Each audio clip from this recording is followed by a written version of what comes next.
बिस्मिल्लाहिर्रहमानिर्रहीम। अस्सलाम वालेकुम students, I am Mohammad Usman Ali, your mathematics teacher. Students, previous lecture में हमने फंक्शन की कंटिन्यूटी और डिसकंटिन्यूटी को डिस्कस किया था और इसके साथ एक्सरसाइज 1.4 के कुछ प्रॉब्लम को भी सॉल्व किया था। आज के लेक्चर में हम एक्सरसाइज 1.4 के जो रिमेनिंग प्रॉब्लम हैं उनको सॉल्व करेंगे। आइए स्टार्ट करते हैं। जी स्टूडेंट्स, एक्सरसाइज 1.4 प्रॉब्लम नंबर 4 है। If f of x is equals to x plus 2 when x is less than equals to -1 and c plus 2 when x is greater than -1, find c so that limit x approaches to -1 f of x exist। अब उसने हमें खुद बताया है कि limit exist करती है। अगर हमें लिमिट की एग्जिस्टेंस चेक करनी है तो हम लेक्चर पढ़ चुके हैं। हम कैसे चेक करते हैं? लेफ्ट हैंड लिमिट और राइट हैंड लिमिट को चेक करते हैं। अगर वो दोनों इक्वल आ जाएं तो हम कहते हैं कि हमारी लिमिट एग्जिस्ट कर गई है। यहाँ पे क्या सीन है? यहाँ पे उसने हमें खुद से बताया है कि लिमिट एग्जिस्ट करती है। अगर लिमिट एग्जिस्ट करती है इसका मतलब क्या है कि लेफ्ट हैंड लिमिट और राइट हैंड लिमिट जो है वो इक्वल होंगी, क्योंकि हमने इसकी डेफिनेशन में पढ़ा था कि limit exist if and only if left hand limit equal है राइट हैंड लिमिट के। तो दोनों क्या है? वाइस वर्सा है, दोनों को ट्रू होना चाहिए। अब यहाँ पे उसने हमें बताया है कि लिमिट एग्जिस्ट करती है, तो अब हम क्या चेक करेंगे कि इसका मतलब है ये अंडरस्टूड बात है कि लेफ्ट हैंड लिमिट और राइट हैंड लिमिट जो है वो बराबर होगी। सॉल्यूशन देखें। Given that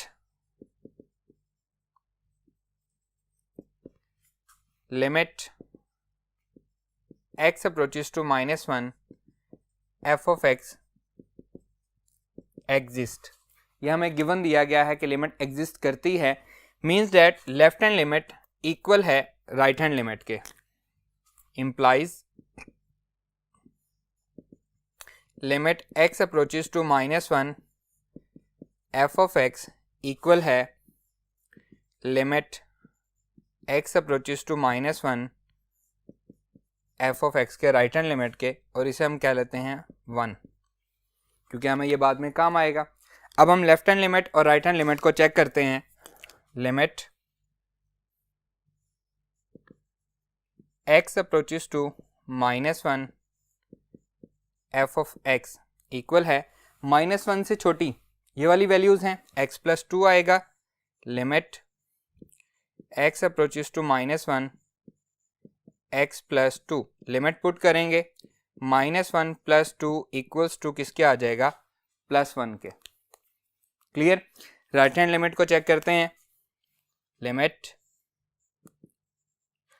x approaches to -1 positive sign f of x, -1 से ग्रेटर वाला कौन सा है? ये वाला, c प्लस 2 आएगा। Limit x approaches to -1 plus c plus 2, c भी कांस्टेंट है, 2 भी कांस्टेंट है, तो आंसर क्या आएगा? c प्लस 2 आ जाएगा। ठीक है, लेफ्ट हैंड लिमिट भी फाइंड हो गई, राइट हैंड लिमिट भी फाइंड हो गई, दोनों को 1 में पुट कर देंगे तो उधर से हमें c का आंसर मिल जाएगा जो कि हमने फाइंड करना था। आइए पुट करते हैं। यहाँ पे लिखेंगे जी, put in equation 1, put in 1, तो 1 क्या थी जी? Limit x approaches to -1 f of x equal है limit x approaches to -1 f of x के।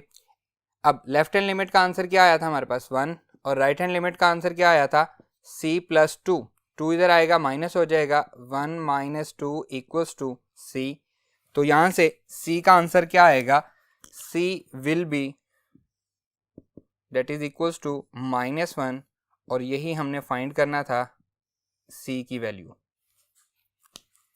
क्लियर है जी? कोई कंफ्यूजन? Very good. आइए अब हम नेक्स्ट प्रॉब्लम पे मूव करते हैं। जी स्टूडेंट्स, प्रॉब्लम नंबर 5 है, find the value of m and n so that given function f is continuous at x is equals to 3। Function हमें दिया गया है जी mx if x less than 3, n if x is equals to 3, -2x plus 9 if x is greater than 3। Previous question में क्या था? Previous question में था उसने हमें गिवन दिया था कि जो लिमिट है वो एग्जिस्ट करती है, तो हमने उसको लेफ्ट हैंड लिमिट और राइट हैंड लिमिट को इक्वल करके आंसर फाइंड कर लिया। अब हमें कंटिन्यूस का बताया गया है कि ये फंक्शन हमारा कंटिन्यूस है। प्रीवियस लेक्चर में हमने पढ़ा था कि अगर फंक्शन को कंटिन्यूस हमने चेक करना है तो हम 3 कंडीशंस को चेक करेंगे। Number 1, F of C must be defined. Number 2, limit X approaches to C exist must exist. And number 3, function की जो आउटपुट वैल्यू है सी पे उसको इक्वल होना चाहिए लिमिटिंग वैल्यू के। अगर ये तीनों कंडीशंस फुलफिल होंगी तो हम कहेंगे फंक्शन हमारा कंटिन्यूस है। अब यहाँ पे उसने हमें कहा है कि फंक्शन हमारा कंटिन्यूस है, तो इसका मतलब है ये अंडरस्टूड है कि तीनों कंडीशंस जो हैं वो पूरी हो रही हैं। सॉल्यूशन देखें, अब हम उल्ट काम कर रहे हैं। As given that function is continuous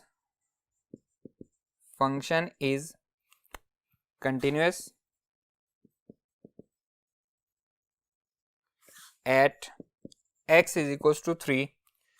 So number 1, f of c is defined. अगर f of c डिफाइंड है तो हम f of 3 चेक करते हैं, क्योंकि c हमारे पास यहाँ पे 3 है तो हम इसको चेक करते हैं कि इसका आंसर क्या आता है जी। f of 3 पुट करने से आंसर क्या आता है, n आता है, तो हम यहाँ पे n लिख देंगे। क्लियर है, ये हमारे पास फर्स्ट कंडीशन आ गई। अब हम सेकंड कंडीशन को चेक करेंगे। नंबर 2, क्योंकि हमारा जो फंक्शन है वो कंटिन्यूस है, so limit x approaches to 3 f of x exist. Limit जो है वो एग्जिस्ट करती है। अब लिमिट एग्जिस्ट करती है तो मतलब क्या है, लेफ्ट हैंड लिमिट इक्वल होगी राइट हैंड लिमिट के। आइए हम लेफ्ट हैंड और राइट हैंड लिमिट को चेक करते हैं। Limit x approaches to 3 negative f of x, मतलब लेफ्ट हैंड लिमिट, तो 3 से छोटी वैल्यूज कौन सी हैं, mx। Limit x approaches to 3 mx। अब हम x की वैल्यू पुट कर देंगे तो क्या आंसर आएगा, 3m आंसर आ जाएगा। क्लियर, लेफ्ट हैंड लिमिट आ गई। इसी तरह से हम राइट हैंड लिमिट चेक करेंगे। Limit f of x equals to limit x approaches to 3 positive side 3 से ग्रेटर, ये पॉजिटिव साइड है तो आंसर आएगा -2x प्लस 9। इसमें हम वैल्यू पुट कर देंगे -2 into 3 plus 9 that is equals to -6 plus 9 equals to किसके आ जाएगा, 3 के। क्योंकि लिमिट एग्जिस्ट करती है, ठीक है, कंटिन्यूटी में लिमिट एग्जिस्ट करती है, तो हम लिखेंगे age limit x approaches to 3 f of x exist, so left hand limit x approaches to 3 f of x equal होगी limit x approaches to 3 f of x के लेफ्ट हैंड लिमिट इक्वल होगी right hand limit के। तो left hand limit का answer क्या आ रहा है, 3m आ रहा है, दैट इज 3m। और राइट हैंड लिमिट का आंसर क्या आ रहा है, 3। तो यहां से m की वैल्यू क्या हो जाएगी, m की वैल्यू 1 आ जाएगी। क्लियर, अगर m की वैल्यू 1 हो तो ये किसके इक्वल हुआ, 3 इज इक्वल टू 3 हो गया। तो लिमिट का आंसर क्या आ रहा है, the answer of limit is, हम यहां पे लिख लेते हैं, so limit x approaches to 3 f of x equal किसके है जी, 3 के है, क्योंकि यहाँ पे m का आंसर क्या आ रहा है, 1 आ रहा है। अब हमारी आती है थर्ड कंडीशन। थर्ड कंडीशन क्या है जी, जो लिमिटिंग वैल्यू है वो इक्वल होनी चाहिए कौन सी वैल्यू के, फंक्शन की आउटपुट वैल्यू के। f ऑफ c, क्योंकि फंक्शन कंटिन्यूस है, सो f ऑफ 3 इक्वल होगा limit x approaches to 3 f of x के। f ऑफ 3 की वैल्यू क्या है, n, यहाँ पे हम लिखेंगे n equals to limiting value क्या है, 3, तो ये 3 के इक्वल आ जाएगा। तो यहाँ से n भी फाइंड हो गया, और हमने यही दो फाइंड करने थे, m और n। क्लियर है। इस क्वेश्चन का जो सेकंड पार्ट है वो आपके लिए होमवर्क है, आपने खुद से उसको सॉल्व करना है। हम मूव करते हैं नेक्स्ट क्वेश्चन पे।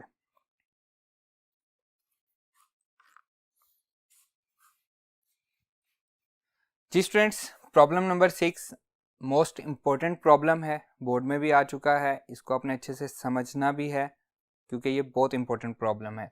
If F of X is equals to 2x plus 5 square root minus x plus 7 square root divided by x minus 2 when x is not equals to 2 and k when x is equals to 2 find the value of k so that function is continuous at x is equals to 2। अब उसने बताया है कि function जो है वो continuous है। अगर इसके साथ इनइक्वालिटीज दी गई होती तो हम इसमें कंटिन्यूअस में जब लिमिट चेक करते हैं तो लेफ्ट हैंड लिमिट और राइट हैंड लिमिट चेक करते, लेकिन अब इनइक्वालिटी नहीं दी गई तो x इज इक्वल्स टू 2 के लिए तो आंसर क्या आएगा, नॉट इक्वल्स टू 2। वहां पे हम लिमिट चेक करेंगे कि जब हम 2 को अप्रोच कर रहे होते हैं तो आंसर क्या आएगा। इसमें सिर्फ यही डिफरेंस है कि यहाँ पे इनइक्वालिटी नहीं दी गई तो लिमिट कैसे चेक करनी है, यहाँ पे लेफ्ट हैंड और राइट हैंड लिमिट चेक नहीं होगी बल्कि डायरेक्टली हम लिमिट चेक करेंगे, जैसा कि हम एक्सरसाइज 1.3 में प्रॉब्लम को सॉल्व करके आए हैं। क्लियर है ना। 2 को हमने प्रॉब्लम 2 को सॉल्व किया, इस तरह का हमारे पास प्रॉब्लम था जिसको हम रैशनलाइज करके सॉल्व करते थे, इसको हम उसी तरह से सॉल्व करेंगे। आइए इसका सॉल्यूशन करते हैं। Given that function is continuous, solution given that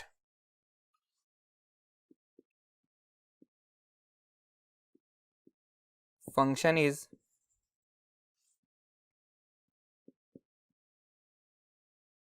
continuous at x is equals to 2 सो पहली कंडीशन क्या होगी जी, कंटिन्यूस होने की पहली कंडीशन क्या होती है, f ऑफ 2 डिफाइन होगा, f of c is defined.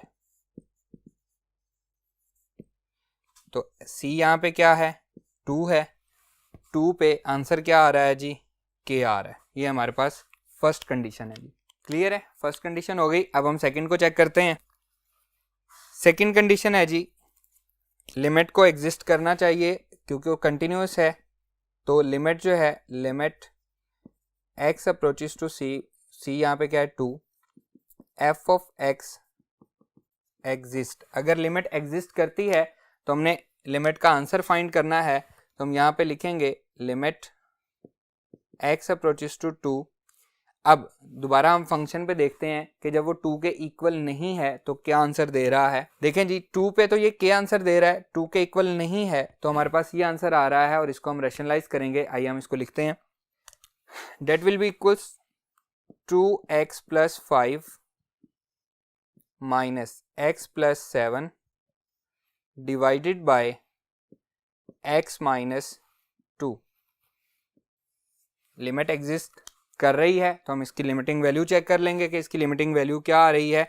Date will be equals to limit x approaches to 2, 2x plus 5 square root minus x plus 7 square root divided by x minus 2 multiply by, negative है तो positive कर देंगे, 2x plus 5 square root plus x plus 7 square root. हम rationalisation पढ़ चुके हैं कि क्या होती है, divided by 2x plus 5 square root plus x plus 7 square root.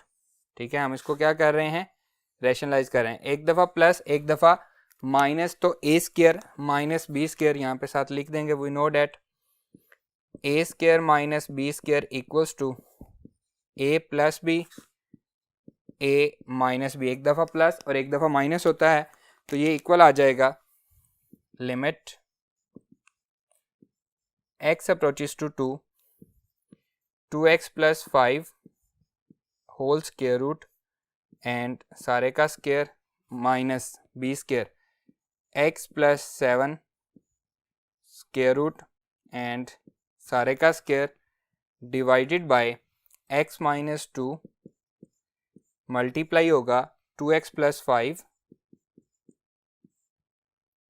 Square root plus x plus 7 square root के साथ। क्लियर है।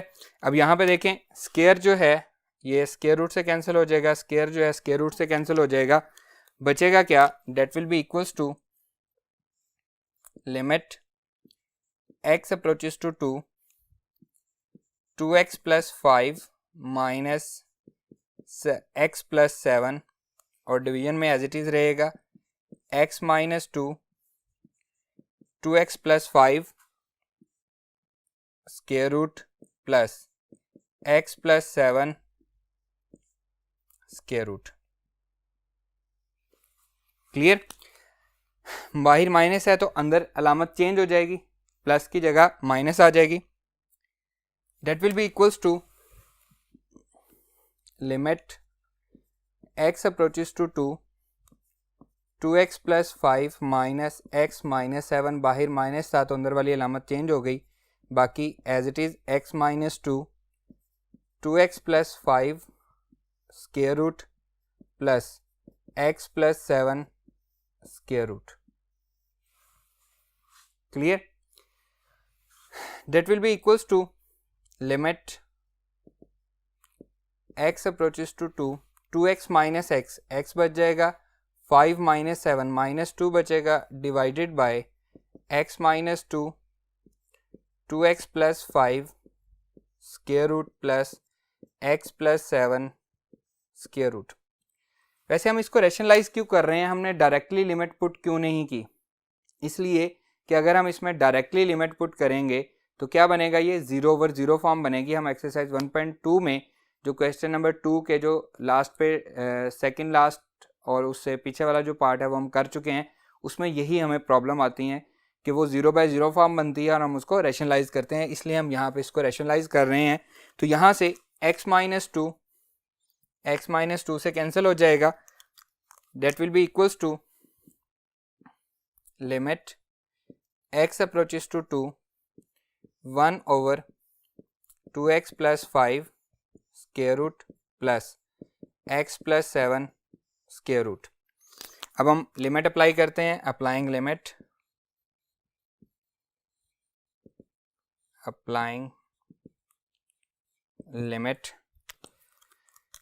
that is equals to 1 divided by 2 into 2 plus 5 square root plus 2 plus 7 square root, that will be equals to 1/4 plus 5 square root plus 9 square root। 4 plus 5 क्या होता है, वो भी 9 होता है, that is equals to 1/9 square root plus 9 square root, और 9 का square root क्या होता है 3, 1/3 plus 3 equals to 1/6। ये किसका आंसर आया है, लिमिट का। इसे हम लिख लेते हैं, limit x approaches to 2 f of x, इसका आंसर क्या आ रहा है जी, 1/6 आ रहा है। क्लियर? शुरू से हम चले थे क्योंकि हमारा फंक्शन जो है वो कंटिन्यूस था, तो थर्ड कंडीशन भी फुलफिल करेगा। थर्ड कंडीशन क्या थी, थर्ड कंडीशन हमारे पास कंटिन्यूस होने की है जी, f ऑफ c इक्वल होना चाहिए limit x approaches to c f of x के, क्योंकि कंटिन्यूस है तो ये भी फुलफिल हो रही है, ये इक्वल है। अब हम इसमें रख लेते हैं f ऑफ c का आंसर क्या आया था, या हम इसको लिख लेते हैं f ऑफ 2 इक्वल होना चाहिए according to our question x approaches to 2 f of x के। f ऑफ 2 का आंसर क्या आया था k, और इसका आंसर क्या आ रहा है 1/6। तो यही हमने फाइंड करना था, k की वैल्यू हमने फाइंड करनी थी, जो कि हम यहाँ पे फाइंड कर चुके हैं। जी स्टूडेंट्स, k का आंसर हमने फाइंड करना था, वो फाइंड हो गया है। इसके साथ ही हमारी एक्सरसाइज ख़त्म हो गई है और हमारा आज का लेक्चर भी ये ख़त्म हो गया है। उम्मीद करता हूँ कि आपको अच्छे से समझ आया होगा। इंशाल्लाह नेक्स्ट लेक्चर में आपसे मुलाकात होगी। अल्लाह हाफिज़।